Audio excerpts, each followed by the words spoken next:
In today's video, I'll show you how to create a credit note in Zoho Invoice, making it simple to manage customer credits efficiently. Start by opening your Zoho Invoice dashboard and navigate to the Credit Notes module from the left sidebar.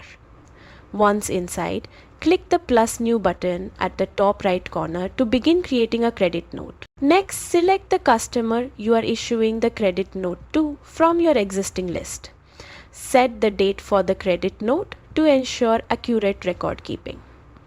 Zoho Invoice will automatically generate a credit note number based on your settings, keeping your system organized and avoiding duplicates. Now, add the items you are crediting, including quantities and amounts.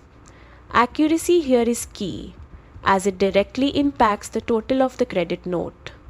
There is also an optional notes or terms section where you can include additional information for the customer, like the reason for the credit or specific conditions. Once everything is filled in, decide how to save the credit note. Choose Save as Draft if you are not ready to send it, allowing for future edits. If everything is ready, select Save as Open to finalize and send the credit note to your customer. And that's it. Your credit note is now created, making credit management in Zoho Invoice straightforward and efficient.